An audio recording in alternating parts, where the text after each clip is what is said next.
WB কনস্টেবলের যেটা সেটা হতে পারে মোটামুটি ধরা যাচ্ছে যে মিড অফ নভেম্বরের দিকে এবং ডিসেম্বর ফার্স্ট উইকের দিকে তোমাদের কিন্তু ডাব্লিউবিএসআই এক্সামটা কন্ডাক্ট করা যেতে পারে যদি সব কিছু ঠিকঠাক থাকে।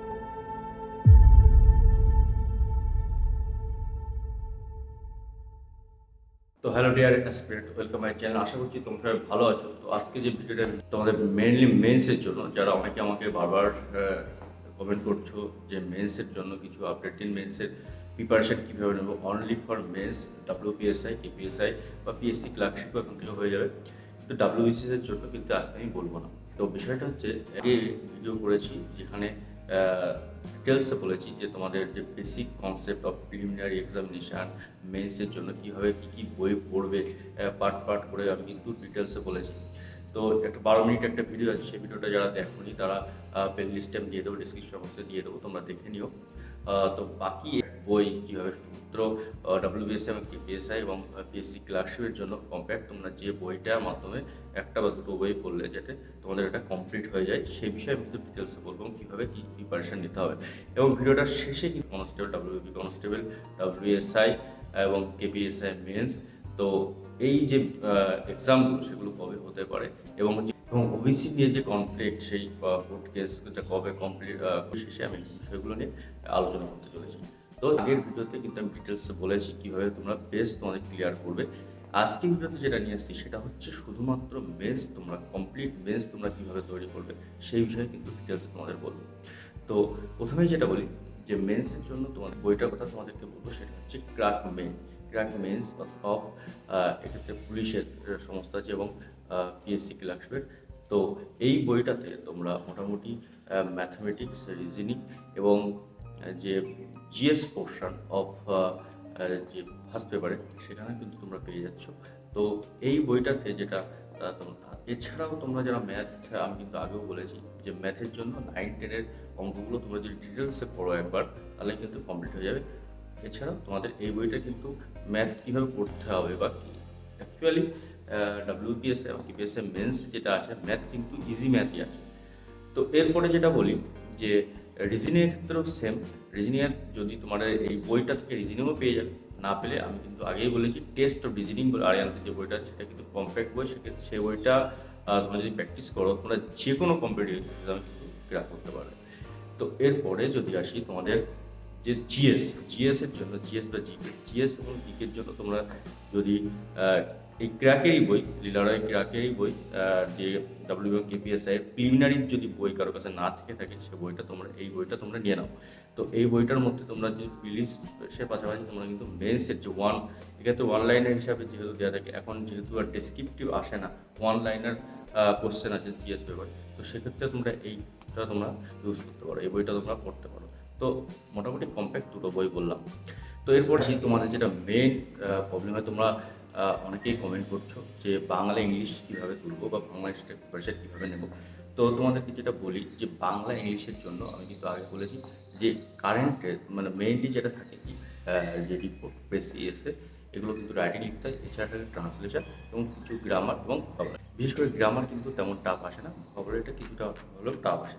তো গ্রামারের ক্ষেত্রে যা সেটা হচ্ছে article, preposition, voice change, narration, ঠিক আছে, কমন ওয়ার্ডস, তো এগুলো কিন্তু খুব একটা টাফ আসে না। কিন্তু যেটা ভোকাবুলারি পোর্শন সেক্ষেত্রে অনেকের প্রবলেম হয়, অ্যান্টোনিম, সিনোনিম বা one word substitution etcetera, phrase, phrasal verb. ঠিক আছে, টোটাল 50 মার্কসের মধ্যে 15 মার্কস থাকছে রাইটিং, 20 মার্কস থাকছে ট্রান্সলেশন অর্থাৎ বাংলা টু ইংলিশ, এবং বাকি যেটা 15 মার্কস সেখান থেকে কিন্তু এই গ্রামার ভোকাবুলারি থাকছে। তো তার মধ্যে গ্রামার যে পোর্শন থাকে সেটা যথেষ্ট ইজি থাকে এবং ভোকাবুলারি পোর্শনটা অনেকের কিছুটা টাফ মনে হয়। তো মোটামুটি একটা প্র্যাকটিস করলে কিন্তু হয়ে যাবে। তো এটা কোথা থেকে প্র্যাকটিস করবে, তোমাদের যে বইটা আমি বললাম যে লীলারয় বইটা, সেখান থেকে কিন্তু তোমরা মোটামুটি পেয়ে যাবে। এছাড়াও ইংলিশের জন্য যদি আলাদাভাবে তোমরা পড়াশোনা করতে চাও, আমি কিন্তু আগেও বলেছি পিকে দে সরকারের বইটা তোমরা নিয়ে নেবে। পিকে দে সরকারের বইতে ডিটেলস সব কিছু আছে, সেটা রাইটিং হতে পারে বা যে ট্রান্সলেশন পোর্শনটা কিন্তু আরও ভালো আছে, অনেক হিউজ এক্সাম্পল দেওয়া আছে। তোমরা ওই বইটা যারা এখনও নাওনি তারা মেন্সের জন্য এবং নট অনলি মেন্সের জন্য আদার যে ইংলিশের যে কোনো যে এক্সামগুলোতে ইংলিশ পড়ে যায় সেক্ষেত্রেও কিন্তু আমাদের এই পিকেদের সরকার একটা কম্প্যাক্ট করছে। তো এরপরে যদি আসে যে বাংলার ক্ষেত্রেও কিন্তু সেম কথা, বাংলাতে তুমি যদি ইংলিশে 15 মার্কসের জন্য যে রিপোর্ট লিখতে পারবে, বাংলাতেও কিন্তু সেই সেম রিপোর্টই আসে। তো সেখান থেকেও তোমরা, যেহেতু আমরা সবাই বাঙালি, বাংলা যথেষ্ট ভালো আমরা লিখতে পারি, পড়তে পারি, তো বাংলা 30 মার্কসের জন্য করতে পারবো। এবং রাইটিংয়ে 30 মার্কস এবং বাকি 20 মার্কস হচ্ছে ট্রান্সলেশন, এবং সেটা ইংলিশ থেকে বাংলাতে সেটা ইজিলি করা যাবে, সেটা নিয়ে সমস্যা নেই। তো বাংলা ইংলিশের জন্য সেভাবে যেমন বললো নেই, তবে যেটা করতে হবে সে রিপোর্ট, তাহলে আমি থেকে বলবো কী রিপোর্ট করবো। প্রধানমন্ত্রী রিপোর্ট যেগুলো আছে 7-8 রকম, সেগুলো তো করলে মোটামুটি হয়ে যায়, এবং বাদবাকি কিছু কারেন্ট অ্যাফেয়ার্সে যেগুলো আছে সেগুলো কিন্তু করতে হয়। তো সেই মোটামুটি তো কিছু গতানুগতিক রিপোর্ট করলে মোটামুটি হয়ে যায়, এবং সেগুলো প্র্যাকটিস করলে মোটামুটি একটা আইডিয়া আসে, তারপর থেকেই কিন্তু নিজে থেকেই করা যায়। তো সেই গতানুগতিক যে রিপোর্ট সেগুলোর মধ্যে যেমন হচ্ছে বাস অ্যাক্সিডেন্ট বা রোড অ্যাক্সিডেন্ট, ফায়ার অ্যাক্সিডেন্ট বা ফ্লাড বা ব্লাড ডোনেশন ক্যাম্প এটসেট্রা। কিন্তু এর বাইরে যেগুলো করতে হয় কারেন্ট অ্যাফেয়ার্স, তো সেগুলো থেকে আসার চান্সটা এখন বেশি হয়েছে, এখন ক্রেজটা বেড়েছে সেগুলোর, যেমন চন্দ্রযান 3 বলতে পারো, বা ইলেকশন 2024 যে লোকসভা ইলেকশন হলো, সেই ইলেকশানে কিছু কিছু পার্ট দিয়ে একটা রিপোর্ট দিতে পারে, যেমন ইন্ডিয়া অ্যালায়েন্স বা ইন্ডিয়া অ্যালায়েন্স বা রেজাল্ট, এবং এছাড়াও যেটা আসতে পারে যে কাঞ্চনজঙ্ঘা ট্রেন অ্যাক্সিডেন্ট, এটা কিন্তু একটা ইম্পর্টেন্ট টপিক। তো 3টে বই তোমরা নিয়ে নাও, তোমাদের আমি এশিওর করছি তোমার এসআই কোয়ালিফাই করে যাবে, কেপিএসআই হবে।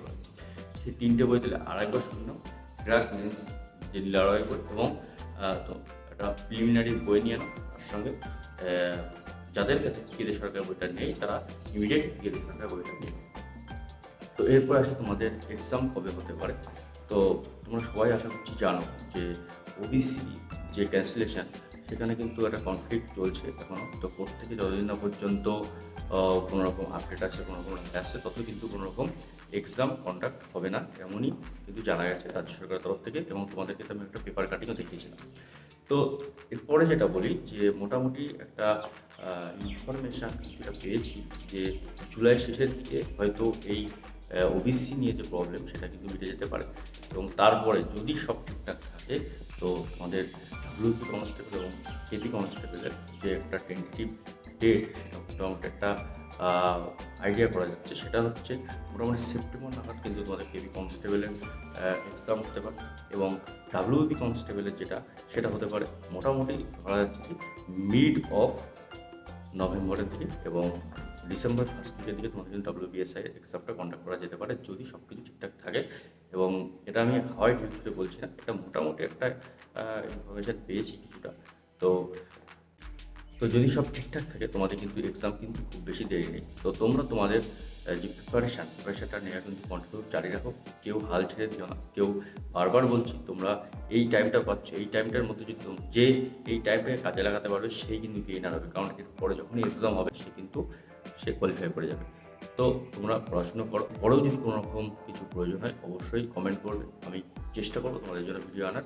ভিডিওটা ভালো লাগলে অবশ্যই লাইক করো, এবং কোনো রকম কোয়ারি থাকলে বা কোনো কিছু জানার থাকলে অবশ্যই কমেন্ট করো, এবং যদি চ্যানেল নতুন থাকে অবশ্যই সাবস্ক্রাইব করো। তো দেখা হচ্ছে নেক্সট ভিডিও, ততদিন পর্যন্ত জয় হিন্দ।